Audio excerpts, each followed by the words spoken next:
Ya, alhamdulillah udah bisa connect dan kita sudah bisa melihat Pak Ustadz secara lengkap. Oke, langsung kita mulai. Alhamdulillahirabbil alamin wassalatu wassalamu ala Rasulillah wa ala alihi washabihi ajmain, amma ba'du. Terima kasih pada teman-teman semua dan Pak Ustadz yang sudah bersedia hadir dan mengisi kajian, dan juga teman-teman yang sudah meluangkan waktunya pada sore hari ini.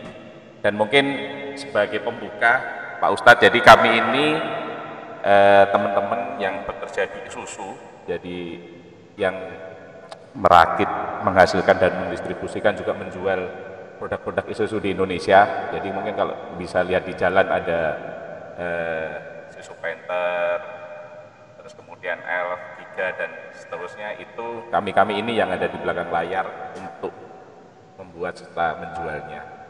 Mungkin sekedar membuka dari kami seperti itu, dan karena waktu sudah lebih dari jam 4, langsung kita mulai. Monggo dipersilakan Pak Ustadz.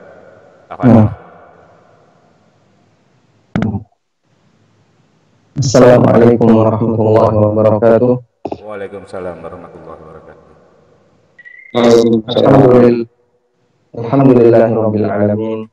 Wassalatu wassalamu ala asyrafil mursalin nabiyina wa maulana Muhammadin wa ala alihi wa sahbihi ajma'in.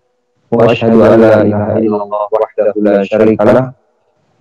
Wa asyhadu anna Muhammadan abduhu wa rasuluh. Salawatu rabbi wa salamu alaihi wa ala alihi wa ashabihi wa man sara ala nahjihi wa istanna bi sunnatihi ila yaumiddin. Alhamdulillah, kita bersyukur kepada Allah Subhanahu wa taala, kita dimudahkan untuk belajar bersama di kesempatan sore hari ini dalam salah satu forum yang diselenggarakan oleh DKM Masjid Isuzu, ya. Saya tidak tahu nama masjidnya apa, Pak? Ya, Isuzu, Pak. Memang nama masjidnya Isuzu, ya. Baik. Kita memohon kepada Allah Subhanahu wa taala, semoga Allah memberikan kita limpahan rahmat dan hidayahnya, baik dalam bentuk ilmu maupun dalam bentuk amal saleh. Kita akan membahas seperti yang tertuang dalam tema, yaitu bagaimana kaidah-kaidah yang perlu diperhatikan dalam transaksi online. Sebenarnya tema ini sudah kita bahas secara rutin setiap pagi melalui channel ANB Official dengan membedah sebuah buku yang berjudul Halal Haram Bisnis Online. Namun tidak jadi masalah jika di kesempatan yang cukup singkat ini kita sedikit menyinggung tentang beberapa kaidah yang perlu kita perhatikan terkait bisnis online. Baik, ini pesertanya ada berapa? Sebentar. Ini lihat dengan jumlah partisipan. Ya, ada 13. Ada 13 attendees. Biasanya nanti di tengah-tengah juga banyak yang berjoin. Iya. Karena kajian ini tertutup dan tidak disiarkan secara live, sehingga saya berharap semoga nanti bisa lebih dipahami dengan baik. Jadi Bapak Ibu yang dimuliakan Allah Subhanahu wa taala, tentang keberadaan transaksi online ini sekali lagi tidak, atau sesuatu yang 100% baru, dalam arti di masa silam tidak pernah kita jumpai praktek dan contohnya, dan baru muncul belakangan. Bahkan kita sekitar tahun 2000 ke bawah, tahun 90-an, internet belum begitu semarak di Indonesia. Kita belum mengenal yang namanya transaksi via online. Baru ketika internet itu semakin semarak dan berdatangan berbagai macam perusahaan yang membuat marketplace maupun yang lainnya, transaksi online menjadi semakin semarak. Bahkan sekarang lebih mendominasi daripada transaksi yang offline. Karena ini sifatnya murni baru, maka yang perlu kita hadirkan adalah keterangan-keterangan para ulama kontemporer. Karena ini kalau kita cari di buku-buku fikih masa silam tidak ketemu, tidak ada di Al-Mughni Ibnu Qudamah, tidak ada di buku Al-Majmu' atau Al-Majmu' Syarhul Muhadzab karya Nawawi atau Majmu' Fatawa Syekhul Islam Ibnu Taimiyah. Adanya hanya di fatwa-fatwa ulama kontemporer. Nah, sementara untuk fatwa ulama kontemporer, mereka mengacu kepada penjelasan para ulama di masa silam. Kok bisa demikian? Karena kita menyadari bahwa syariat ini sempurna dan Allah Subhanahu wa taala menurunkan syariat ini untuk menjadi rahmatan lil alamin, rahmat bagi seluruh alam. Sehingga yang mendapatkan pengaruh baiknya itu tidak hanya manusia yang hidup di masa silam, termasuk siapapun yang hidup sampai akhir zaman. Termasuk di antaranya adalah kita semuanya kaum muslimin yang hidup di zaman sekarang. Ada sebagian orang yang mempertanyakan, bukankah yang namanya kasus itu tidak terbatas, selalu berkembang? Lalu bagaimana dalil yang terbatas yang diturunkan oleh Allah 14 abad di masa silam bisa menjawab kasus yang terbatas? Kemudian ada yang berkomentar, salah satu di antara bukti bahwa Al-Quran dan Sunnah sudah tidak relevan dengan perkembangan zaman adalah munculnya kasus yang tidak terbatas sementara dalilnya terbatas. Akhirnya mereka menganggap bahasanya kasus ini atau dalil ini sudah tidak relevan, Al-Quran ini sudah tidak relevan, dan butuh penyesuaian terhadap budaya yang berlaku di masyarakat. Dan ini pendekatan yang disampaikan oleh orang liberal. Makanya sampai pada puncaknya mereka menganggap bahwa Islam itu harus dilakukan pembaharuan, sehingga mereka memperkenalkan istilah Islam Nusantara atau Islam progresif atau Islam yang lain. Baik, kita tidak berkepentingan untuk membantah mereka. Yang jelas, pertama kita yakin bahwa Allah Subhanahu wa taala menurunkan syariat yang diturunkan 14 abad silam itu berlaku sampai akhir zaman. Dan itulah bagian dari konsekuensi status Nabi sallallahu alaihi wasallam sebagai rahmatan lil alamin. Wa ma arsalnaka illa rahmatan lil alamin. Tidaklah aku mengutusmu kecuali sebagai rahmat bagi seluruh alam. Apa yang menjadi rahmat bagi seluruh alam? Ada dua kemungkinan. Kemungkinan yang pertama adalah yang menjadi rahmat bagi seluruh alam adalah fisik Rasulullah sallallahu alaihi wasallam. Kemungkinan yang kedua yang menjadi rahmat bagi seluruh alam adalah ajaran Nabi sallallahu alaihi wasallam. Yang jadi pertanyaan, dari dua kemungkinan ini mana yang paling mendekat? Apakah kemungkinan pertama yaitu fisik Nabi sallallahu alaihi wasallam ataukah kemungkinan yang kedua yaitu ajaran Nabi? Kita bisa menjawab. Untuk fisik Nabi sallallahu alaihi wasallam itu sifatnya terbatas. Dibatasi oleh apa? Dibatasi oleh waktu dan tempat. Berarti orang yang mendapatkan, andaikan rahmatan lil alamin itu adalah fisik Nabi sallallahu alaihi wasallam. Berarti orang yang mendapatkan kebaikan hanyalah mereka yang bertemu fisik Rasulullah SAW, dan yang kedua sezaman dengan Nabi sallallahu alaihi wasallam. Berarti dia satu tempat dan dia satu zaman. Sementara muslim yang lain yang tidak satu tempat dengan beliau dan tidak satu zaman dengan beliau tidak mendapatkan rahmat dari keberadaan beliau sallallahu alaihi wasallam. Dengan pemahaman ini berarti fisik Nabi sallallahu alaihi wasallam bukanlah yang dimaksud sebagai rahmatan lil alamin. Betul, fisik beliau mendatangkan keberkahan, karena itu para sahabat bertabaruk dengan jasad Rasulullah SAW. Namun, kalau status sebagai rahmat bagi seluruh alam adalah posisi beliau yang kedua, yaitu sebagai pembawa risalah. Artinya adalah aturan yang diajarkan pada umat manusia. Karena itu kita mengakui bahwa status rahmatan lil alamin di sini adalah ajaran Nabi SAW. Ajaran beliau menembus batas waktu dan menembus batas tempat, sehingga tidak dibatasi hanya berlaku untuk orang Arab saja, sebagaimana juga tidak dibatasi hanya berlaku di zaman beliau sallallahu alaihi wasallam semata. Karena itulah kita bisa mendapatkan manfaat. Sunnah beliau begitu segar bisa kita pelajari, hadis-hadis beliau begitu jernih bisa kita dengarkan, dan aneka ajaran beliau yang lainnya. Baik, Lalu yang jadi pertanyaan begini, bagaimana dalil yang terbatas bisa menjawab kasus yang tidak? Para ulama menjawab, betul bahwasanya kasus itu tidak terbatas, tapi jenis kasus terbatas. Sehingga ada kasus, ada jenis kasus. Kasus yang selalu berkembang ini, untuk bisa dijawab dengan dalil, maka dia dikembalikan kepada jenis kasus. Nah, selanjutnya jenis kasus ini yang dibahas oleh dalil. Metode ini yang sering diistilahkan oleh para ulama dengan metode kias atau analogi antara satu kasus dengan kasus yang lain. Dan untuk bisa melakukan kias, melakukan analogi, maka di sana harus terpenuhi 4 rukun, 4 unsur. Rukun itu ada unsur. Pertama adalah kasus asal. Yang kedua, hukum dari kasus asal. Berikutnya adalah kasus baru, kasus cabang. Dan yang keempat adalah kesamaan latar belakang antara kasus baru dengan kasus asal yang disebut dengan illah.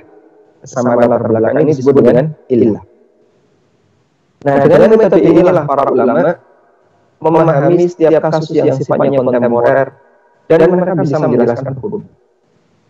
Sehingga ada banyak kasus baru, misalnya e-money, kemudian ada berbagai macam alat pembayaran yang baru, ada OVO, GoPay, ShopeePay, dan aneka yang lain. Mereka akan bawa dari sekian banyak e-money itu kira-kira lebih dekat ke arah mana? Apakah lebih dekat ke arah seperti emas dan perak, dinar dan dirham? Ataukah lebih dekat ke arah akad utang piutang? Atau lebih dekat ke arah akad apa? Yaitu contoh usaha yang dilakukan oleh para ulama untuk mendekatkan kasus yang baru kepada jenis kasus, lalu jenis kasus ini yang memiliki hukum, kemudian hukum tadi dibawa kepada kasus yang baru. Baik. Nah, jamaah yang dimuliakan Allah Subhanahu wa taala, terus secara umum kaidah apa saja yang perlu kita perhatikan terkait masalah bisnis online. Jadi pada asalnya bisnis online itu tidak jauh berbeda dengan offline. Artinya aturan yang berlaku dalam transaksi online sama sebagaimana aturan yang berlaku dalam transaksi offline. Kecuali jika di sana ada dalil khusus, dalil tertentu yang membedakan antara online dan offline. Sebagai contoh, dalam transaksi online atau dalam transaksi offline, semua objek yang memiliki manfaat yang mubah dan dia jelas kriteria bisa diserah terimakan, maka dia sah untuk diperjualbelikan. Namun ada satu objek di mana dia ketika dibawa ke online tidak bisa. Karena Nabi Sallallahu Alaihi Wasallam mensyaratkan harus dilakukan secara tunai. Contohnya apa? Contohnya adalah emas atau perak. Maka jual beli emas atau perak secara online hukumnya tidak diperbolehkan karena disyaratkan harus dilakukan secara tunai. Nah, itu contoh yang membedakan antara online dengan offline. Baik, sekarang kita akan sebutkan beberapa kaidah baku dalam masalah ini. Yang pertama, hukum asal muamalah itu mubah, baik online maupun offline. Artinya, dalam urusan dunia, yaitu transaksi dan muamalah, Islam memberikan kebebasan kepada penganutnya, kepada umat manusia. Silahkan kalian berkreasi, silahkan kalian membuat model akad yang baru, model transaksi yang baru, yang penting tidak melanggar larangan. Maka ada satu kaidah dalam masalah muamalah, al-aslu fil muamalah al-hil wal ibaha illa ma dalla alaihi dalil. Hukum asal dalam muamalah adalah halal dan mubah kecuali jika ada dalil yang menunjukkan haramnya. Artinya manusia dikasih kebebasan. Anda mau berkreasi, mau membuat model akad yang baru, silahkan. Dan sekarang kan kita lihat orang begitu kreatif dalam membuat berbagai macam model akad. Ada marketplace, ada apa lagi? Ada misalnya transaksi via Facebook, ada transaksi via HP, via WA, dan seterusnya. Termasuk juga berbagai macam bentuk, ada hadiah melalui giveaway, ada model pembayaran dengan sistem transfer dulu, ada yang deposit dulu, dan aneka bentuk yang lainnya. Nah, kalau misalnya nantinya ke depan ada model akad yang baru, maka kembalikan kepada hukum asal ini. Hukum asalnya adalah boleh, kecuali jika di situ ada dalil yang menunjukkan kalau itu adalah terlarang. Kemudian kaidah yang kedua,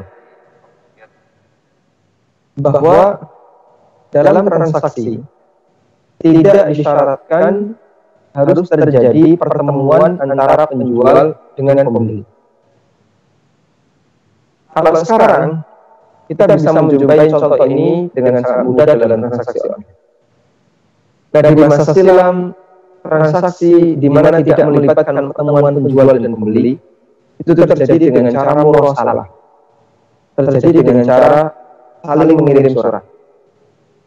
Misalnya si A di Jakarta, si B ada di Jogja, A Jakarta, B Jogja. Di masa silam, termasuk juga di masa para sahabat dan tabi'in, mereka terkadang melakukan transaksi jarak jauh, yang satu ada di Mekah, yang satu ada di Madinah, dengan metode murosalah. Kirim surat, saya akan beli barangmu ini, kira-kira berapa? Nanti speknya tolong diceritakan. Kemudian setelah menerima, dibalas suratnya. Oh, speknya seperti ini, saya tetapkan harga sekian. Berdasarkan informasi, kemudian informasi itu dikirim ke calon pembeli. Kemudian dia pelajari. Dia bisa prediksi antara setuju dan tidak setuju. Dan itu ma'ruf di masa silam. Kemudian kalau dia setuju, maka dia balas surat lagi, baik saya setuju, saya akan beli dengan harga sekian, deal, dikirim. Kemudian penjual menerima, lalu ketika dia setuju, dia kirim balik, baik saya setuju, deal. Terjadilah transaksi jarak jauh dengan cara murosalah. Kadang mereka juga masih gantung. Saya tertarik, tapi nanti saya lihat barang dulu. Harganya sekian, tapi saya lihat barang dulu. Kalau cocok, harga sekian. Kalau nggak cocok, nggak jadi. Itu juga pernah terjadi sebagaimana praktek yang pernah dilakukan oleh Utsman bin Affan dengan Thalhah bin Ubaidillah. Sehingga jemaah dalam penjelasan ini menunjukkan bahwa bukan syarat transaksi yang dilakukan dalam fikih muamalah itu harus terjadi pertemuan antara penjual dengan pembeli. Sah-sah saja transaksi itu dilakukan sementara penjual dan pembeli tidak berada di satu tempat. Baik. Kita belum menyebutkan pengecualian ya, kecuali emas dan perak, tapi kita bahas secara tersendiri nanti. Yang ketiga, bukan syarat dalam transaksi objek harus ada di majelis akad. Bukan syarat dalam transaksi objek akad, barang yang ditransaksikan ada di majelis akad. Baik. Tolong bedakan 3 hal ini. Pertama, memiliki, yang kedua menguasai, yang ketiga menghadirkan di majelis akad. Ini 3 hal yang berbeda. Yang saya katakan tadi adalah bukan syarat dalam transaksi objek harus ada di majelis akad. Itu berbeda dengan yang ketiga. Menghadirkan objek transaksi di majelis akad. Sehingga mungkin saja A dan B melakukan akad jual beli, si A sebagai penjual, B sebagai pembeli. A sudah memiliki barang, dan barang itu sudah dia kuasai, dalam arti ada di wilayahnya. Namun ketika dia bertransaksi dengan B, barang itu tidak ada di majelis akad. Misal A orang Surabaya, dia memiliki barang X, dan barang X itu ada di gudangnya. Lalu dia ketemu B dari Jogja ke arah timur, Surabaya ke arah barat. Akhirnya ketemu di Madiun. Ketemu di stasiun Madiun, mereka melakukan aksi bulan. Hanya menunjukkan foto-foto ini sebenarnya seperti ini prosesnya. Lalu B tertarik, kemudian mereka diuji. Mereka bilang, boleh atau tidak kayak gini? Jawabannya diperbolehkan. Kok bisa diperbolehkan? Kan barangnya nggak ada. Barangnya ada, tapi tidak di majelis akad. Dan bukan syarat transaksi, barangnya harus ada di majelis. Baik. Apa dalilnya? Di masa silam para sahabat melakukan akad salam. Dan akad salam itu objeknya tidak ada ketika di majelis. Sehingga mereka misalnya jual beli korma, akadnya sekarang, dibayar sekarang tunai, tapi kormanya baru diantar, misalnya 2 bulan lagi, 3 bulan lagi, bahkan angka tahun. Dan Nabi SAW menyaksikan hal ini, dan beliau SAW tidak melarang. Karena itu boleh saja orang melakukan transaksi jual beli, sementara objek yang ditransaksikan tidak ada di dalam. Disambung-sambung iramopol, Mas. Tapi tidak boleh orang melakukan transaksi sementara objeknya belum dia miliki. Ini berbeda dengan yang tadi. Kalau objek belum dimiliki, tidak boleh. Contohnya gimana, Pak? Untuk objek yang belum dimiliki. Misalnya, si A punya banyak supplier untuk HP. Toko A, toko X, toko Y, toko Z. Ketika toko ini adalah supplier HP basis. Satu ketika dia nggak punya barang. Sementara muncul HP merek baru yang sedang laris. Akhirnya dia pun minta fotonya toko X, Y, Z, terus dipajang di toko online-nya. Setelah itu dia jual, padahal dia belum memiliki. Sehingga bisa kita pastikan barang nggak ada di majelis akad. Bukan cuma nggak ada di majelis akad, barang belum dimiliki oleh si A. Karena belum dimiliki oleh si A, tidak ada di majelis. Tentu saja tidak ada di majelis akad. Transaksi ini boleh atau tidak? Yang jadi masalah bukan dimiliki dan tidak, bukan yang jadi masalah bukan ada dan tidaknya di majelis akad, tapi yang jadi masalah di sini adalah si A belum memiliki barang. Maka di posisi ini A dilarang untuk menjual barang, karena ketika dia menjual barang yang belum dia miliki, maka melanggar hadis Nabi SAW, la tabi' ma laisa indak. Jangan kau jual barang yang tidak kau miliki. Baik. Sehingga ketika dia menjual barang tersebut, padahal HP itu belum dia beli dari suppliernya, hukumnya tidak diperbolehkan. Kecuali pada satu kondisi, yaitu ketika dia menjadi wakil bagi para suppliernya.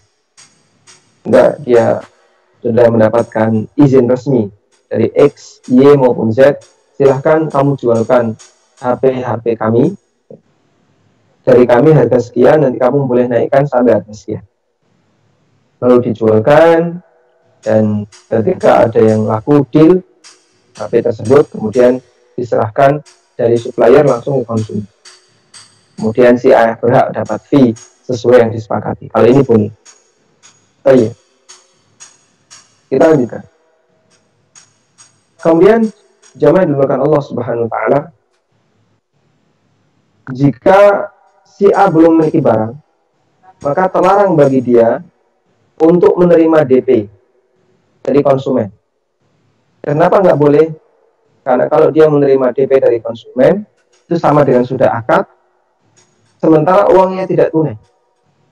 Dan kalau sudah akad, sementara uangnya tidak tunai, masuk dalam kategori jual beli kali mil kali. Masuk dalam kategori jual beli utang dengan utang, dan ulama sepakat jual beli utang dengan utang hukumnya dilarang. Baik. Karena itulah tidak boleh melakukan akad jual beli dengan metode dropship, namun pembayarannya pakai cicilan atau pembayarannya bertahap.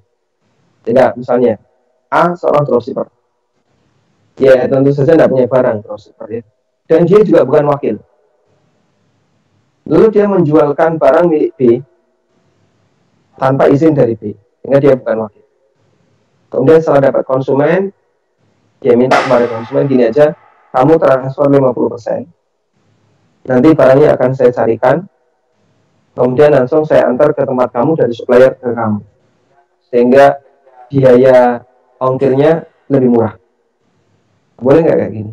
Tidak boleh. Kenapa nggak boleh?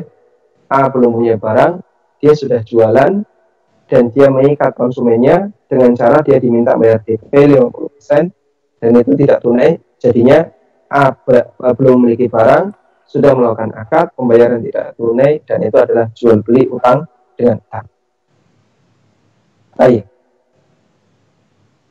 Kemudian kaidah berikutnya, tolong bedakan antara akad dengan penawaran. Bedakan antara akad dengan penawaran. Ini dua hal yang berbeda.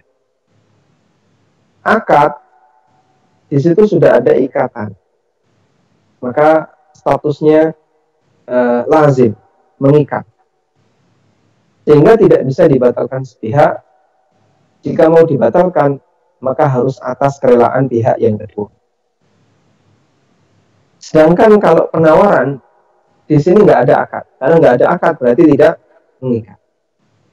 Karena tidak mengikat, maka tidak ada konsekuensi apapun. Tidak ada konsekuensi apapun. Baik.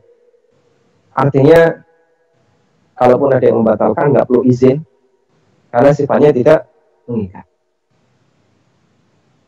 Berdasarkan perbedaan ini, berarti kalau orang belum punya barang, yang boleh dilakukan yang mana?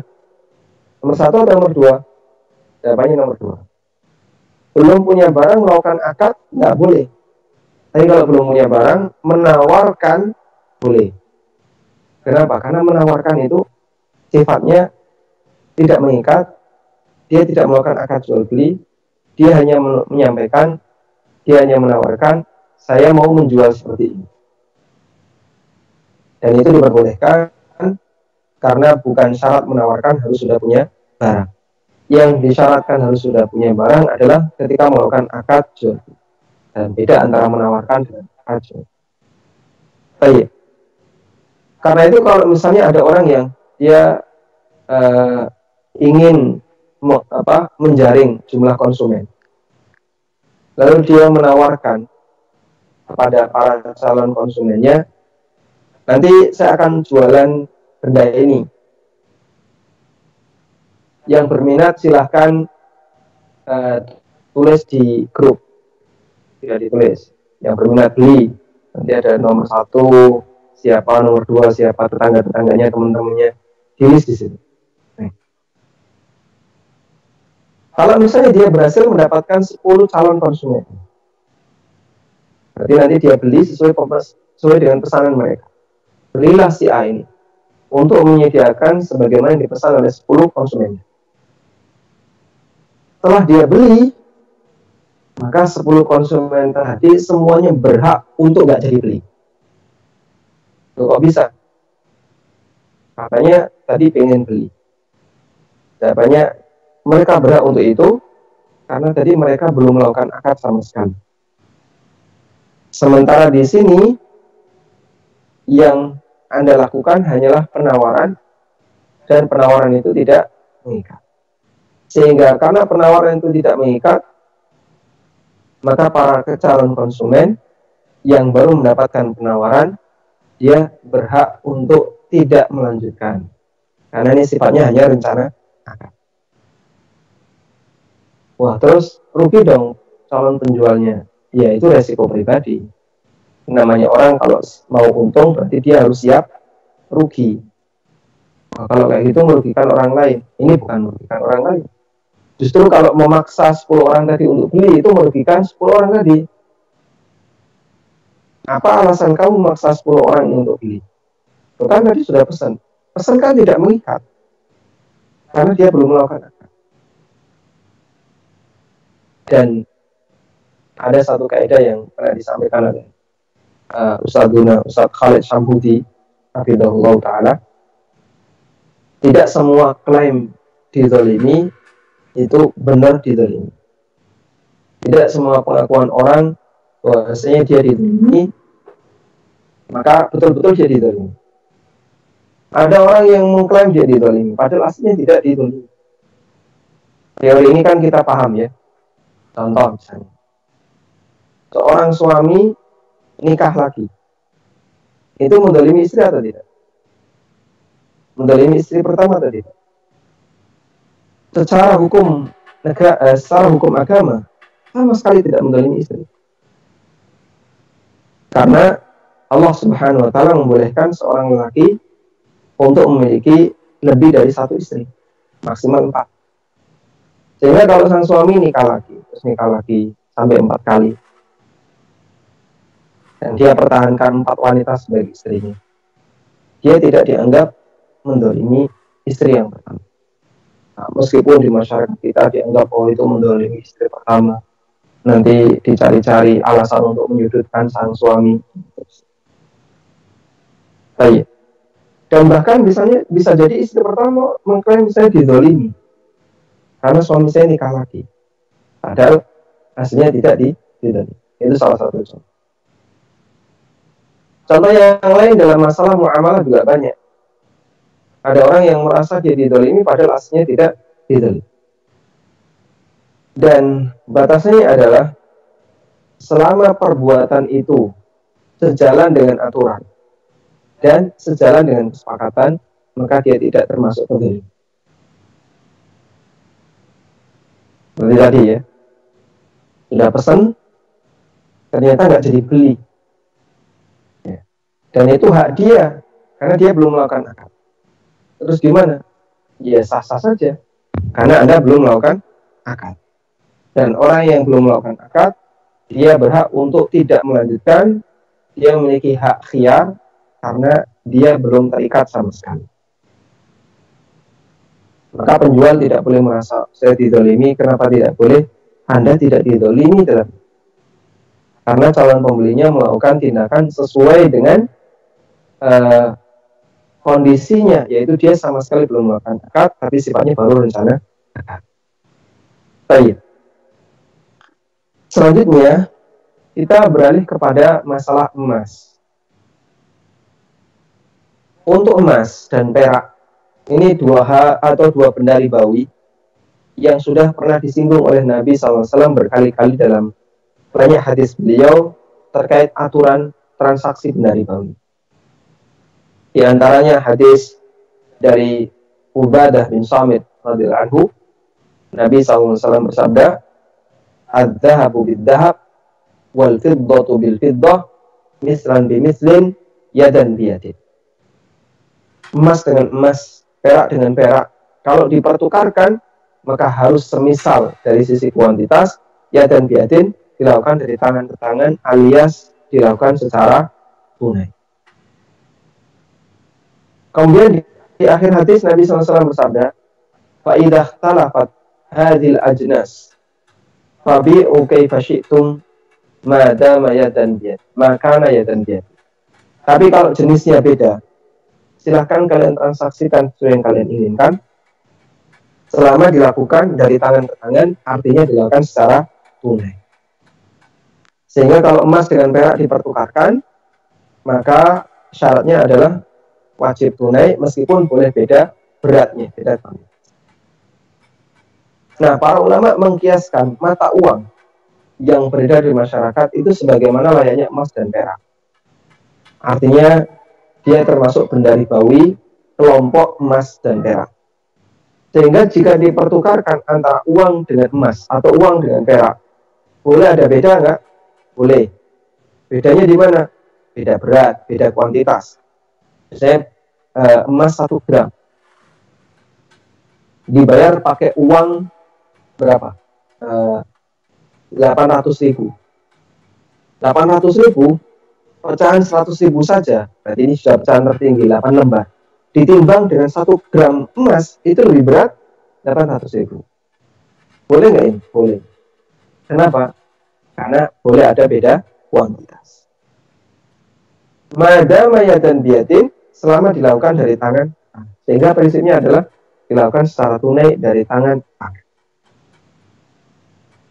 Karena itu, kalau ada orang melakukan transaksi emas secara online, maka hukumnya tidak diperbolehkan. Karena kita tahu transaksi online itu pasti ada penundaan, terutama dari sisi barangnya. Karena emas kan nggak bisa seperti uang ya. Kalau uang tinggal transfer dalam hitungan detik sampai. Kalau emas, misalnya emasnya ada di Surabaya, pembelinya di Jakarta, kirim dulu. Dan itu butuh waktu yang lebih lama. Karena itu untuk kasus ini, maka para ulama menegaskan tidak boleh melakukan transaksi emas secara online. Baik. Lalu bagaimana dengan alasan pandemi? Sementara penjualnya hanya melayani transaksi emas secara online. Sehingga nanti uangnya ditransfer, kemudian nanti buktinya difoto, terus diserahkan ke admin, maka admin nanti yang memproses, kemudian emas dikirim melalui kurir. Alasannya biar tidak terjadi penularan penyakit, karena ini adalah alasan pandemi, PSBB dan seterusnya. Baik, kita menerima alasannya. Dalam arti kita menerima alasan menjaga potensi terjadinya penularan penyakit. Namun kalau terjadi seperti ini sehingga tidak memungkinkan bagi konsumen bertemu langsung dengan penjual emas disebabkan karena adanya pandemi, maka di situ ada dua pilihan. Pilihan yang pertama, ditunda. Ya sudah, jangan dipaksakan. Kalau memang belum bisa beli emas sekarang, ya ditunda nanti. Sehingga belinya itu dilakukan pasca pandemi. Nah, seperti ini tidak masalah, silakan. Dan itu insya Allah solusi yang tepat. Wah Pak, nanti keburu harga emas naik. Ya, tidak jadi masalah kalaupun harga emas naik, tapi Anda selamat dari riba nasi'ah. Dalam arti Anda tidak melakukan transaksi jual beli emas secara kredit. Dan kalau misalnya terjadi seperti itu ya, seluruh masyarakat Indonesia paham, ini nggak boleh lah ya transaksi dulu, karena tidak boleh terjadi pertemuan, berarti tunggu nanti sampai pandemi selesai. Saya kok punya dugaan, kayaknya harga emas di Indonesia mungkin bertahan. Kenapa? Demand-nya kan berkurang. Keinginan orang untuk beli emas jadi berkurang. Karena dia tidak bisa melakukan secara tunai dan dia paham ini tidak boleh. Akhirnya orang nggak jadi beli emas. Ketika tidak ada yang beli emas, ketersediaan melimpah, maka kemungkinan harganya akan stabil atau bahkan relatif turun. Cuman karena orang tidak sepakat seperti ini, sehingga masih banyak yang kemudian melakukan transaksi secara online, akhirnya manusia pada berebut. Yang awalnya tahu kalau itu tidak boleh, cari-cari alasan, kayaknya barangkali ada yang dibolehkan, sehingga nanti bisa saya ikut beli, biar tidak kalah saing sama yang lain. Jadi pertimbangannya adalah masalah saing. Baik, cuman ini jelas pertimbangan yang nggak benar, ya. Karena sekali lagi perlu kita perhatikan bahwa transaksi emas dengan uang itu harus dilakukan secara tunai. Jika tidak tunai, maka terjadilah jual beli, terjadilah riba nasi'ah, riba yang disebabkan karena penundaan. Baik. Pilihan yang kedua, tadi kita kasih pilihan yang pertama ditunda. Ya. Pilihan yang kedua, pilihan pertama ditunda sampai kondisi normal. Ketika masyarakat Indonesia sudah normal, mereka sudah bisa berinteraksi dengan yang lain, jual beli emas secara langsung juga boleh, maka silakan dilakukan. Pilihan yang kedua adalah menunjuk wakil. Nah, menunjuk wakil di sini manfaatnya adalah agar Anda tetap bisa melakukan transaksi jual beli emas secara tunai, tapi Anda diwakilkan oleh seseorang, dan itu boleh sah-sah saja.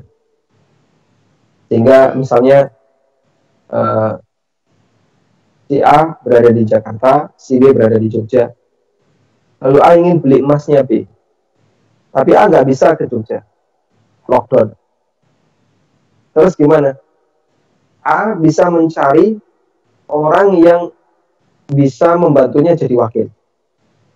Ketemulah C. C satu kota dengan B. Si C ini satu kota dengan B. Dan C ini temannya A atau keluarganya. Maka A menghubungi C. C, tolong belikan emas di tempatnya B, 10 gram emas batangan. Nanti uangnya saya transfer. Terus C setuju. Ya, saya tak bantu. Akhirnya A transfer sejumlah uang kepada C yang cukup untuk beli emas 10 gram. Setelah dapat emas, C datang ke tempatnya B, beli emas 10 gram seperti yang diinginkan oleh si A. Lalu setelah C mendapatkan emas itu, baru dikirim ke si A. Nah, masalah berapa biaya yang harus dimiliki oleh C, yaitu kembali kepada kesepakatan kedua belah pihak. Baik.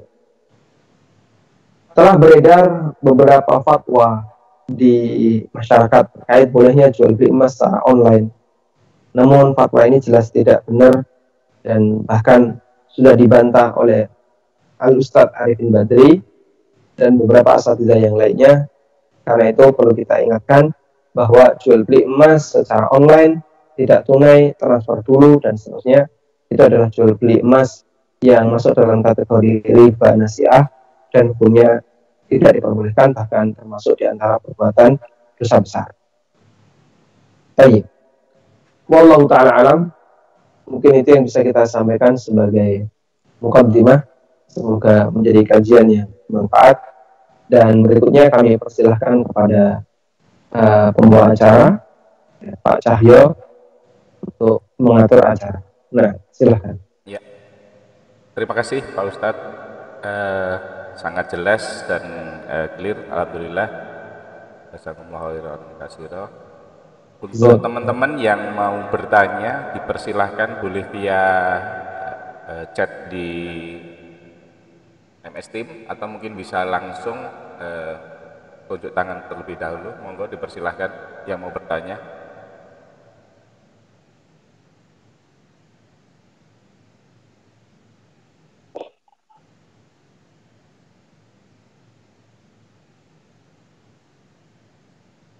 Monggo, Bapak Ibu.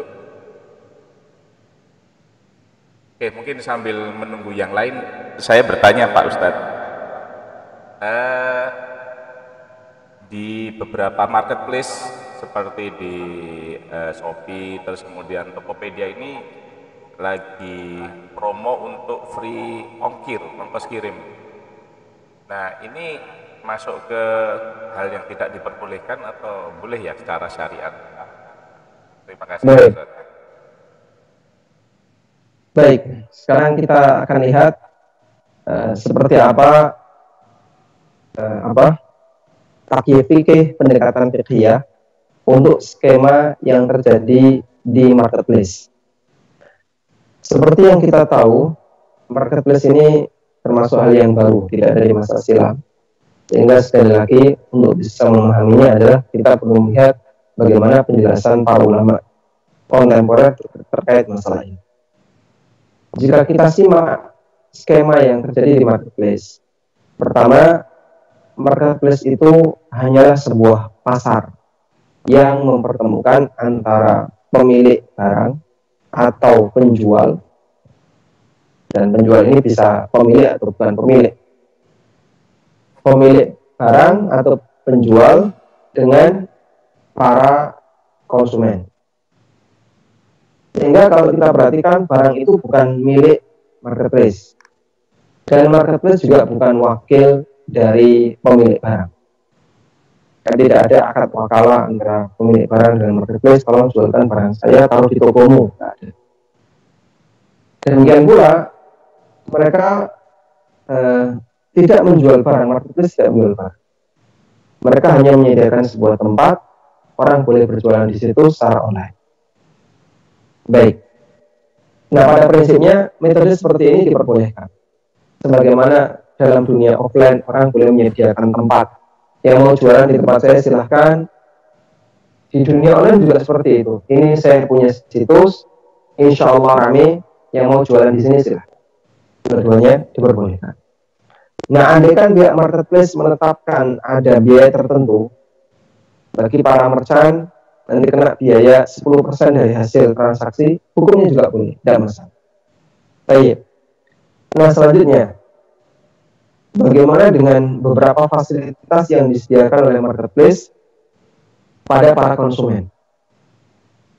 Seperti gratis ongkir, atau poin yang nanti bisa ditukar, atau yang lainnya yang dia tentunya manfaat kepada konsumen.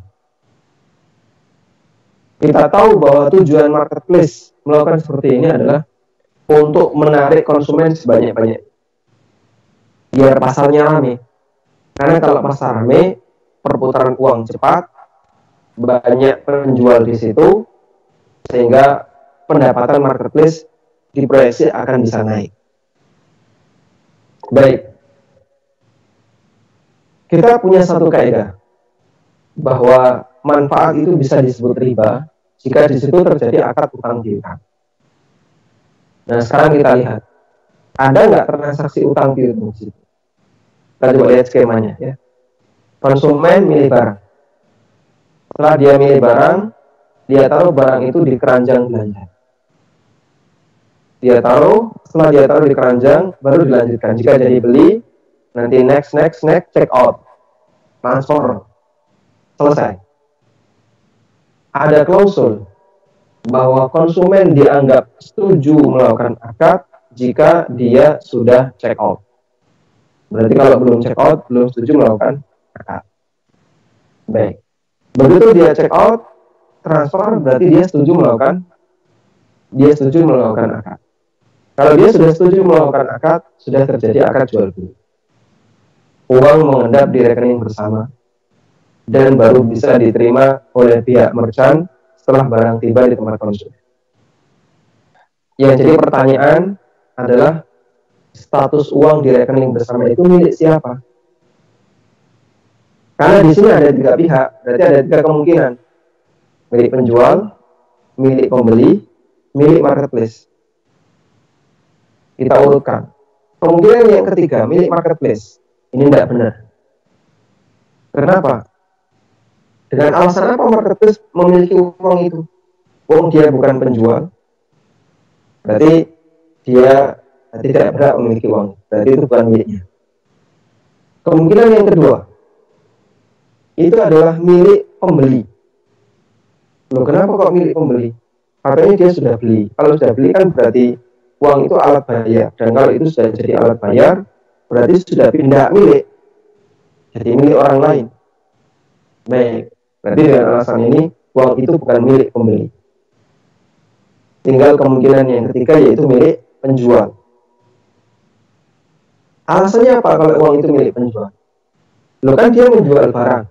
Barangnya laku, dibayar oleh pembelinya. Berarti uang itu milik siapa? Penjual. Oh baik, ini alasan yang memenuhi. Sehingga uang itu kita sebut milik penjual. Sudah? Karena uang itu milik penjual, bukan lagi milik pembeli, berarti pembeli tidak melakukan akad utang piutang dengan marketplace. Dia juga tidak melakukan akad titip uang dengan marketplace. Tapi yang dilakukan adalah dia melakukan akad jual beli dengan penjual, lalu uang itu ditahan oleh pihak marketplace sampai barang tiba di tempat konsumen dengan selamat. Nah, kemudian marketplace kok ngasih diskon, ngasih free ongkir dan seterusnya, maka itu manfaat tambahan yang diperoleh oleh konsumen, dan di situ tidak ada riba karena dia tidak melakukan transaksi utang piutang dengan yang memberikan jasa free ongkir, yaitu marketplace. Insya Allah dari kesimpulan ini maka saya memahami bahwa adanya layanan free ongkir, adanya layanan diskon dan seterusnya dari marketplace boleh diterima oleh para konsumen. Kecuali jika ada ketentuan. Kalau bayarnya pakai transfer tunai, harganya misalnya ada tidak ada free ongkir, ongkir ditanggung konsumen. Tapi kalau bayarnya pakai Shopee Pay, nanti dapat free ongkir. Sehingga dia dapat free ongkir jika dia punya saldo Shopee Pay. Kalau seperti ini, kami nyatakan tidak boleh, karena dia mengendapkan uang dulu di Shopee Pay, dan itu akadnya utang. Selanjutnya nanti dipakai untuk bayar jika dia belanja, lalu dia dapat manfaat dari pihak marketplace. Berarti itu adalah manfaat dari transaksi utang piutang. Wallahu a'lam. Oke, udah ada yang dua yang tunjuk tangan. Pak Aat dulu, baru Pak Yoso ya. Tadi yang mana? Silakan Pak Aat. Ya, Assalamualaikum warahmatullahi wabarakatuh, Ustaz. Waalaikumsalam warahmatullahi wabarakatuh. Tadi yang terkait dengan transaksi jual beli emas ya, Ustaz. Dan kalau kita transfer dulu, kemudian nanti barangnya baru dikirim, itu kan nggak boleh. Ya. Nah, tetapi kalau kita datang ini ke toko emasnya, kan kemudian kan kalau membawa uang banyak juga rawan gitu ya. Nah, kita transfer di toko emas itu di depan orang, tapi kita sudah lihat barangnya. Hanya begitu kita transfer pakai mobile atau pakai ATM, hanya sebentar. Mungkin ATM-nya ada di depan tokonya dia gitu ya, masih di satu lokasi. Kita transfer, masuk ATM, transfer, bukti transfernya sudah kita kasih, barangnya dikasih. Nah, itu boleh atau enggak, Ustaz? Baik. Nah, yang kedua, Ustaz, tadi kalau transaksinya menunjuk wakil gitu ya, artinya misalnya si C tadi adalah sebagai wakilnya, tidak mewakili kita untuk transaksi beli emasnya. Terhadap si C sebenarnya dia berhak atas hitung atau biaya atau apa, Ustaz ya? Jasakah atau apa gitu? Terima kasih, Ustaz. Assalamualaikum warahmatullahi wabarakatuh. Waalaikumsalam warahmatullahi wabarakatuh. Untuk yang pertama, apa yang dilakukan oleh pembeli emas tadi, dia mentransfer dan transfernya di depan atau sudah dilakukan di toko, berarti di situ dia melakukan transaksi secara tunai. Misalnya toko menyediakan EDC, emas ada di situ, pembayaran melalui kartu debit, kita geser di EDC. Sudah, berarti kan uang itu langsung masuk ke akunnya pemilik toko. Berarti uang diserahkan di tempat, emasnya ada di tempat. Ini masuk dalam kategori yadan biyadin. Karena yang namanya serah terima uang itu tidak harus serah terima fisik. Termasuk di antara bentuk serah terima uang adalah serah terima uang dalam bentuk perpindahan saldo rekening. Dan itu sudah umum di masyarakat kita. Maka transaksi dengan menggunakan EDC atau dengan menggunakan mesin yang lain, kemudian uang diterima oleh pihak penjual, dan itu dilakukan di majelis akad, hukumnya diperbolehkan. Namun kalau terpisah, misalnya ya, toko ada di ruko nomor 5, toko emas, ruko nomor 5. ATM-nya ada di sebelah ruko nomor 7.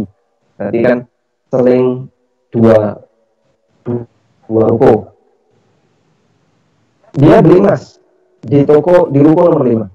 Deal, emas ini harganya 5 juta. Lalu dia berangkat ke ATM untuk transfer ke nomor rekening yang ditunjuk oleh dia. Kalau transfer bawa struk ya, untuk transfer ke toko ini sudah saya transfer di ATM tadi. Tinggal serahkan emasnya. Boleh nggak kayak gini? Nggak boleh. Meskipun ya selisih menit. Selisih waktunya meskipun cuma menit. Dan itu pernah terjadi di masa Umar bin Khattab radhiyallahu anhu. Ada seorang sahabat yang datang di kerumunan banyak sahabat. Dan di tengah kerumunan itu ada Umar bin Khattab. Sahabat yang baru datang ini mengatakan, "Mayyastarifu darahim." Siapa yang mau nuker dirham? ini saya punya dinar, siapa yang punya dirham. Kemudian sahabat Thalha bin Ubaidillah angkat tangan, saya mau. Lalu beliau minta dinarnya, tunjukkan sini mana dinar. Saya sudah suruh pembantu saya untuk ngambil dirham ke rumah, dan nanti akan langsung saya serahkan. Sehingga Thalha bin Ubaidillah menerima itu dinar, tapi dirhamnya menyusul dalam hitungan waktu menit. Karena dia nyuruh pembantu untuk pulang, ngambil dirham, terus balik, langsung diserahkan ke orang. Umar bin Khattab radhiyallahu anhu melihat kejadian ini langsung mengatakan, tidak boleh, lah. Fa ini sami'tu Rasulullah sallallahu alaihi wasallam yaqul, karena aku mendengar Nabi sallallahu alaihi wasallam bersabda, adzhab bidzahab ha wa adzabu bidzahab riban illa ha wa wal fiddatu bil fiddati riban illa ha wa. Emas dengan emas itu riba kecuali ha wa ha. Perak dengan perak itu riba kecuali ha wa ha. Sebagaimana pula emas dengan perak juga riba illa ha'an wa ha, kecuali ha. Apa yang dimaksud dengan ha'an wa ha? Ha wa ha itu sebagaimana bahasa kita. Nyoh. Artinya dari tangan ke tangan. Emas dengan emas itu riba kecuali jika dilakukan dari tangan ke tangan. Sehingga ada selisih waktu sekian menit dilarang oleh Amirul Mukminin Umar bin Khattab radhiyallahu anhu. Disebutkan pula dalam riwayat yang lain, ada sahabat yang mau menukar emas dengan perak. Yang bawa emas, dia datang ke rumah yang punya perak. Lalu diserahkan emas itu kepada yang punya perak. Kemudian, ini datang ke rumah ya, si A punya emas, si B punya perak. Si A datang ke rumahnya B. Ya. Kemudian A menyerahkan emas itu kepada si B, lalu B masuk rumah untuk ngambil perak. Itu juga dilarang. Ini dilarang. Dan kejadian ini diingatkan oleh Umar bin Khattab radhiyallahu anhu, kamu kembalikan dulu emasnya, dan kamu ambil perakmu ke dalam. Sehingga selisih waktunya cuma pendek. Hanya ngambil perak di dalam rumah, terus keluar, kemudian dilakukan transaksi lanjutannya, itu tidak boleh. Apalagi tadi ke ATM, yang itu mungkin butuh waktu 10 menit, untuk kalau kurang ya 7 menit. Maka jamaah, dalam hal ini aturan yang diberikan oleh Amirul Mukminin cukup ketat, dan itu sebagai penerapan dari sabda Nabi SAW, bahwasanya emas dengan emas itu hak wa hak, perak dengan emas juga hak wa hak, artinya dari tangan ke tangan. Kemudian untuk kasus yang kedua, wakil tadi, dia berhak apa?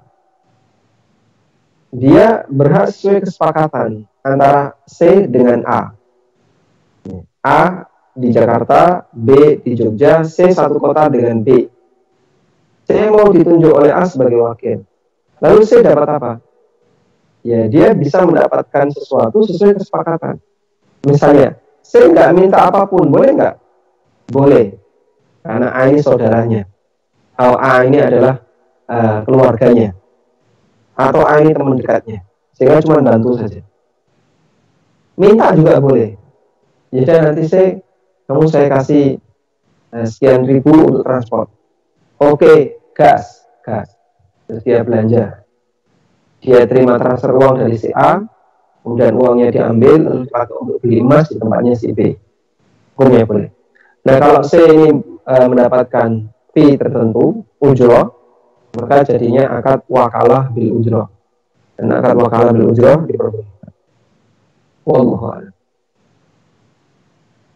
Oke, jelas ya Pak Adi ya. Mungkin Pak Yoso Hadi tadi udah angkat tangan, monggo dipersilahkan.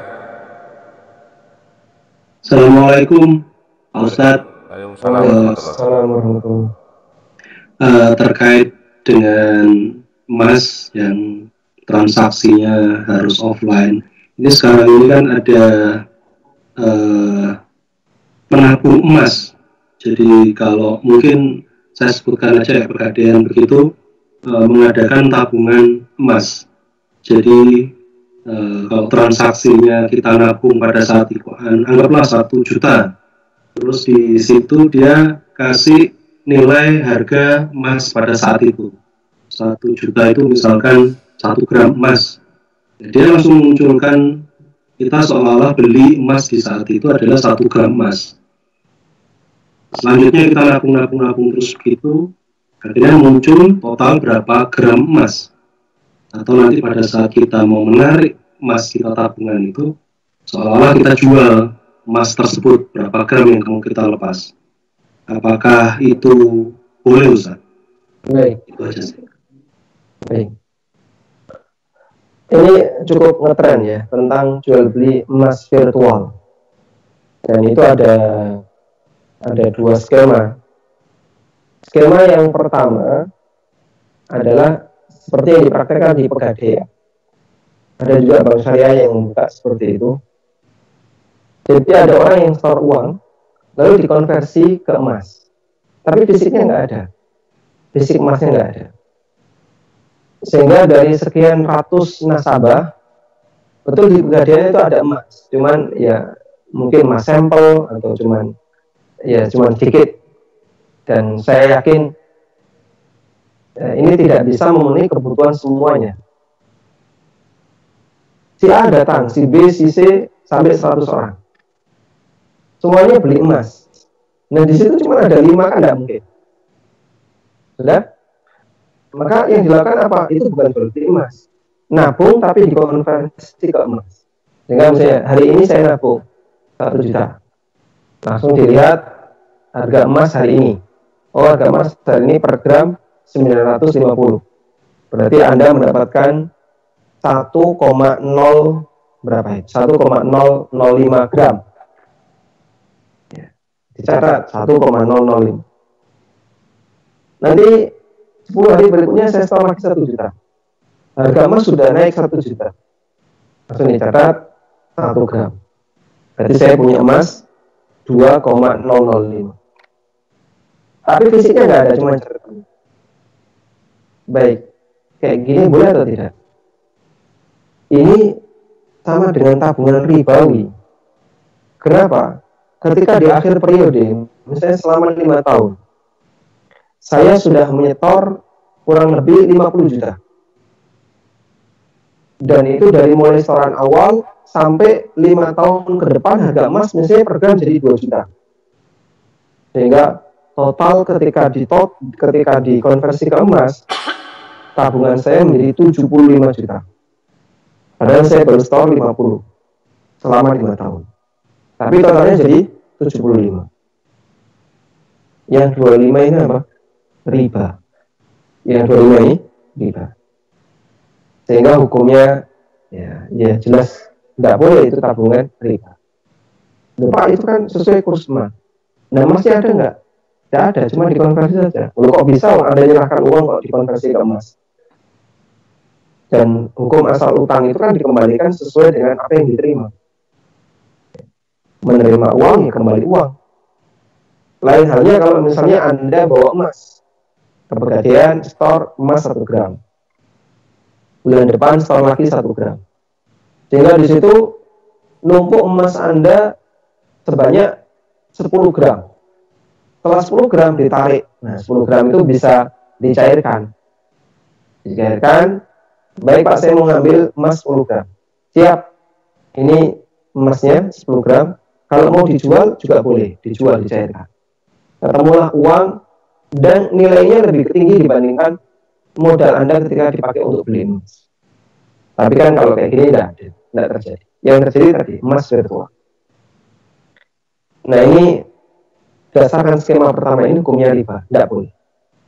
Skema yang kedua, emasnya disediakan, tapi bertahap. Sehingga saat itu dilakukan, bisa jadi emasnya tidak sedia di tempat. Ini seperti praktik di bank syariah, tabungan emas. Sehingga misalnya Anda nabung 10 juta, pertama 10 juta langsung dikonversi. Oh, untuk saat ini Bapak mendapatkan emas 10,5 gram, 10,5 gram. Baik, catat cuman emasnya belum ada.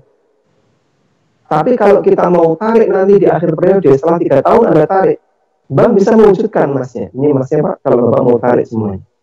Dulu Bapak sudah punya emas sekian, emas sekian. Boleh nggak kayak gitu? Nggak boleh. Ini sama dengan jual beli emas secara kredit, tidak tunai, dan itu masuk riba nasi'ah. Hukumnya dilarang. Karena waktu saya bayar, emasnya nggak ada. Emasnya menyusul nanti di belakang.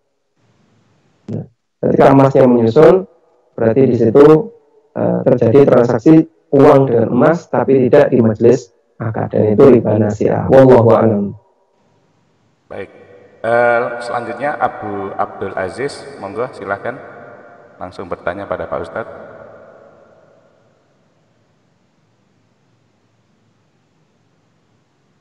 Bapak Abu Abdul Aziz. Oke. Ini ada 2 pertanyaan via chat Pak Ustadz. Yang pertama dari Sofeh Nur Maulana. Assalamualaikum warahmatullahi wabarakatuh. Izin bertanya Ustadz, bagaimana hukumnya jika kita dapat potongan dari pihak ekspedisi jika bisa mengirimkan sesuai target, namun konsumen tetap membayar sesuai ketentuan? Ini kayaknya pedagang ini mungkin ya. Jadi dapat diskon dari apa namanya, dari ekspedisi atau dari kirim dari itu. Yang pertama, terus kemudian yang kedua dari Auzi Faiz Bahtiar. Assalamualaikum, mohon izin bertanya bagaimana hukumnya GrabFood dan uang elektronik, misal OVO Dana. Syukron. Monggo Pak Ustadz. Yang pertama, ketika kita menjadi seorang pedagang online, lalu barang mau dikirim, maka biasanya yang menunjuk ekspedisi adalah pihak konsumen. Jadi misalnya kita kasih pilihan, ini mau dikirim via apa? Oh, saya minta lewat pos. Baik, mari kita kirimkan lewat pos. Lalu saya minta lewat JNE, kita kirimkan lewat JNE. Jadi biayanya dibayar oleh konsumen yang masuk. Sudah, berarti dalam hal ini posisi penjual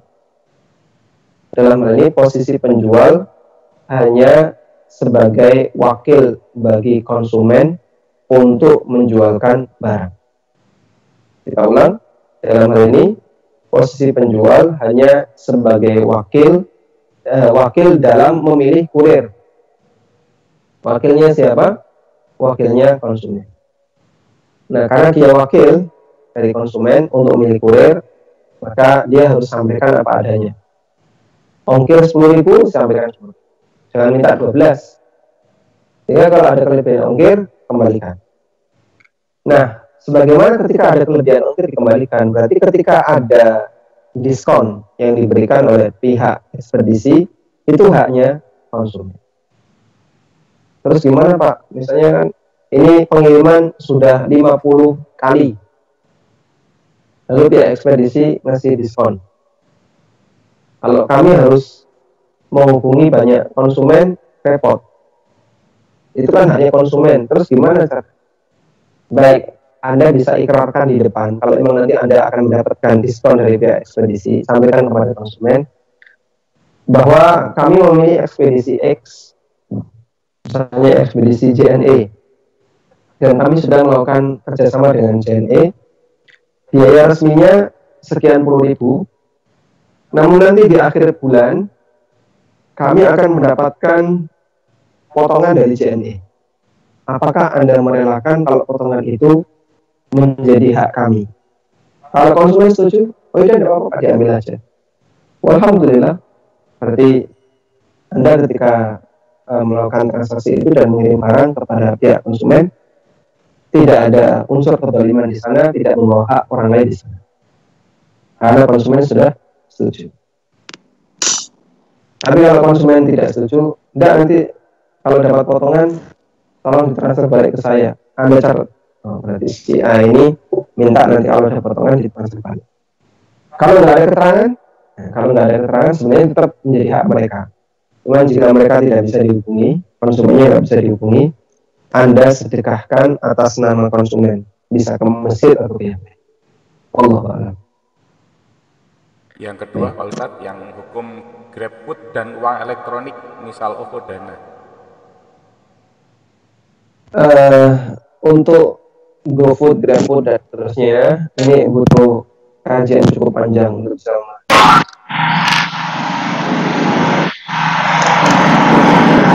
Kesimpulannya, ada khilaf di antara para asatidzah dalam menilai hukum GoFood, sebagian membolehkan, sebagian melarang.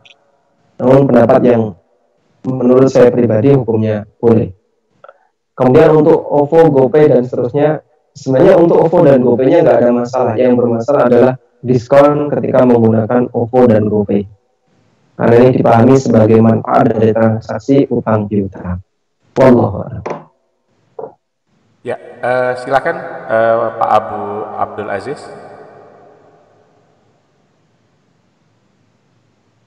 Pak Abu Abdul Aziz sudah tunjuk tangan. Assalamualaikum. Waalaikumsalam warahmatullahi wabarakatuh. Monggo. Apa dari speakernya di mute? Saya mau tanya mengenai salah satu lembaga yang disebut dengan Dinaran. Mungkin Ustaz sudah pernah dengar.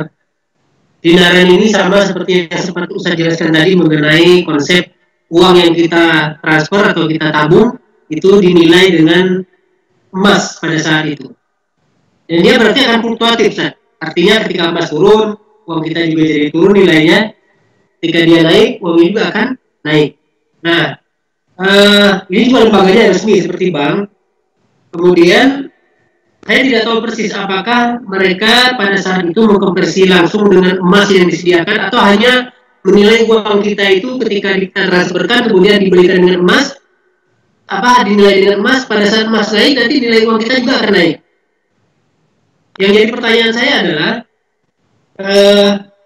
sistemnya kan kita transfer, artinya uang kita serahkan ke bank menggunakan transfer langsung ke bank yang bersangkutan, kemudian tidak ada transaksi penyerahan uang pada saat itu dengan mereka, hanya menggunakan transfer saja. Yang bisa saja misalnya jangka waktu transfer itu terhalang oleh adanya jeda waktu, ya kan? Adanya jeda waktu.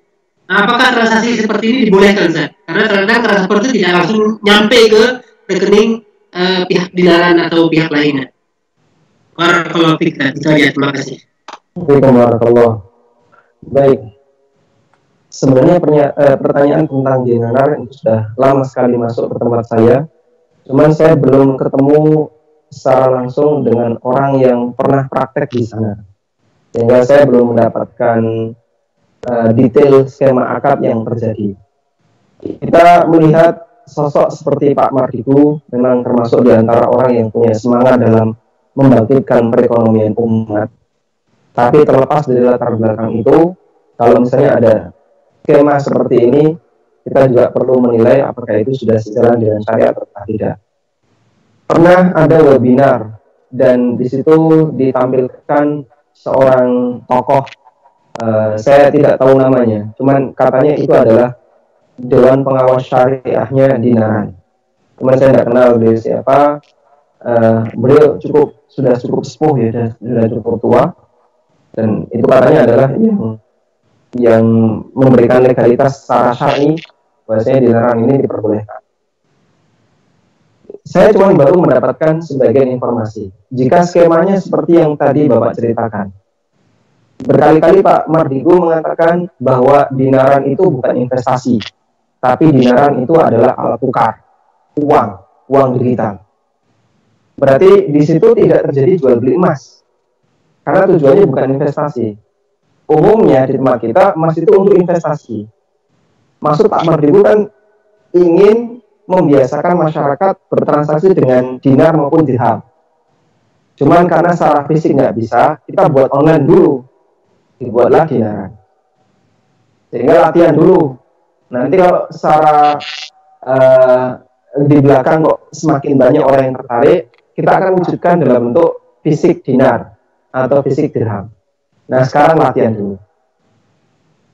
Tapi yang jadi masalah adalah itu apakah ada backup emasnya ataukah tidak ada. Kalau nggak ada backup emas, ini kan berarti main-main saja. Transaksinya pakai rupiah, tapi ngakunya dinar. Nah, terus percuma saja. Anda transfer rupiah, nanti ketika dinar dipakai transaksi juga yang diterima oleh merchant yang dia punya akun dinaran, ya sama rupiah juga yang ditransfer. Nah, terus apa gunanya mengkonversi ke dinar sementara fisik dinar tidak ada, emasnya tidak ada, dan hakikatnya tetap menggunakan rupiah? Ya cuman apa ya, kata orang Jawa, etok-etok kita anggap saja emas, anggap saja ini emas. Kita seolah-olah sedang bertransaksi emas, padahal semuanya virtual. Ini kayak main monopoli gitu ya. Jadi kalau seperti ini caranya, ini wallahu ta'ala alam, secara semangat bagus, cuman praktiknya saya nilai masih banyak yang kurang. Apalagi tadi ada potensi yang besar terjadinya riba. Potensi besarnya gimana? Saya store 1 juta sekarang, kemudian ada misalnya jeda waktu. Belum lagi kalau mengalami proses clearing, jeda waktu sekian jam. Jeda waktu sekian jam untuk transaksi emas tidak boleh. Ini berarti masuk riba nasiah. Yang kedua, kalau harga emas naik, uang saya jadi ikut naik. Nah, kenaikan uang saya itu duitnya siapa? Itu kan duit orang lain. Padahal saya store cuma 1 juta, ternyata yang saya punya jadi 1.100.000 misalnya, karena harga emas naik. Terus yang 100.000 itu duit siapa? Saya store-nya 1 juta. Berarti kan ada potensi apa? Riba fadl. Store 1 juta dapat 1.100.000. Nah, kalau prakteknya kayak gini, dia kena 2 potensi pelanggaran, baik riba nasiah maupun riba fadl. Wallahu a'lam. Cuman saya masih ingin tahu dengan detail seperti apa skema yang terjadi di sana, karena ini sifatnya hanya informasi sekunder. Nah, kalau bisa ketemu langsung dengan orang yang sudah praktek, orang yang sudah terlibat langsung dengan dinaran, sehingga informasinya lebih detail, itu insya Allah akan kajiannya akan lebih bagus dan lebih lengkap. Wallahu a'lam. Ya, mungkin terakhir ada 2 pertanyaan Pak Ustadz sekalian nanti mungkin ditutup. Teman saya ada yang ikut menjadi reseller penjualan buku karena ada promo bisa naik level sebagai book advisor atau BA dengan cara membeli salah satu produk buku tersebut. Jadi selain menjual buku, dia juga membina reseller bawahan. Itu hukumnya bagaimana? Itu yang pertama. Yang kedua, ShopeePay itu hukumnya bagaimana ya Pak Ustadz ya? Kalau kita bertransaksi mungkin deposit di ShopeePay untuk membelajarkan atau mungkin untuk berdagang. Itu ada 2 itu mungkin sekalian ditutup karena waktunya juga udah sore, di Jogja juga udah mau maghrib ya, 17.40 saya cek tadi. Monggo Pak Ustadz terakhir. Baik, untuk ShopeePay jawabannya sama sebagaimana GoPay dan OVO. Top up saldonya nggak ada masalah, itu sama dengan kita memberikan utang kepada pihak Shopee atau pihak GoPay atau pihak OVO. Yang jadi masalah adalah saat penggunaan diberi diskon. Nah, diskon itu berarti masuk kategori manfaat dari transaksi utang. Dan seperti yang kita tahu, pembayaran dengan menggunakan ShopeePay itu mendapatkan diskon berupa free ongkir misalnya. Kalau ada kayak gini tidak boleh. Tapi kalau sama, mau pakai ShopeePay maupun tunai, transfer tunai sama, tidak ada perbedaan harga, tidak ada fasilitas yang beda, insya Allah tidak masalah. Kemudian yang kedua, terkait masalah afiliasi buku tadi ya. Dia jadi reseller dan boleh untuk merekrut bawahan dengan cara melatih mereka untuk jualan. Nanti bisa dapat fee tambahan. Sistem Ponzi seperti ini sebenarnya tidak dilarang. Sistem Ponzi ada cabang bercabang itu tidak ada masalah. Yang jadi masalah satu, ketika daftar jadi reseller, bayar ataukah gratis? Kalau berbayar, kamu bisa jadi reseller tapi bayar misalnya 100.000. Nanti berhak untuk mencari downline. Jika berbayar berarti 100.000 itu adalah jual beli peluang pasar. Dan jual beli peluang pasar termasuk gharar yang dilarang. Dan itulah gharar MLM. Tapi kalau gratis, maka ada 2 kemungkinan. Lihat harga bukunya. Harga bukunya berapa? Ya normalnya 50.000. Terus ini dijual berapa? Dijual 200. Harga bukunya normalnya 50.000 dijual 200. Nah, nanti kalau saya bisa mereferensikan orang lain untuk beli, saya dapat 50.000. Berarti kalau saya bisa mencari 4 konsumen, maka balik modal. Saya dapat buku gratis dan saya dapat 50.000 kali 4, 200. Ini hukumnya haram karena jelas gharar. Kenapa ghararnya? 50.000 harga buku, 150. Karena tadi kan harga buku 200, yang 50 harga buku real, yang 150 itu harga referral. Harga dia mencari downline, dan mencari downline belum tentu dapat. Kalau dapat, dia bisa dapat fee. Kalau nggak dapat fee. Terserah mau dilatih maupun tidak dilatih. Ini tidak mempengaruhi hukum yang saya tahu. Yang mempengaruhi hukum adalah harga dari produk itu apakah senilai dengan yang dibayarkan oleh konsumen. Kalau terlalu tinggi, ada indikasi, tambahannya itulah yang nanti mau dijadikan fee bawahannya. Nah, ketika ada model seperti tadi, bayar sekian, dan itu masih sifatnya peluang pasar, dan itu terjadi transaksi gharar. Nanti ketika turun terus, di bagian paling bawah, terjadilah saturasi, nggak bisa lagi turun, nggak bisa lagi cari downline, mereka semuanya yang rugi. Saya beli buku 200.000 padahal isinya Ramutu, ya, banyak kopas Google. Nah, kenapa kamu kemarin beli? Ya, katanya kalau bisa dapat downline nanti per orang 50.000. Motivasinya jadi itu. Sehingga yang dibisniskan bukan jual beli bukunya, tapi yang dibisniskan adalah cari orang. Tapi kalau free sama sekali dan harganya memang 50.000, kemudian nanti silahkan cari downline, kamu nanti dapat fee kalau ada orang yang membeli dari kamu, insya Allah tidak masalah. Baik, demikian yang bisa kita sampaikan. Semoga menjadi kajian yang bermanfaat. Wassallallahu ala nabiyyina Muhammad wa ala alihi wa sahbihi wasallam. Wa akhiru da'wana alhamdulillahi rabbil alamin. Wassalamualaikum warahmatullahi wabarakatuh. Waalaikumsalam warahmatullahi wabarakatuh. Terima kasih Pak Ustadz, jazakallahu khairan katsira, dan juga teman-teman semua. Sampai ketemu di kajian 2 minggu lagi. Ya. Terima kasih teman-teman semua. Monggo Pak Ustadz kalau mau live. Saya izin untuk live ya. Ya, monggo. Tafadhol. Assalamualaikum. Waalaikumsalam warahmatullahi wabarakatuh. Waalaikumsalam.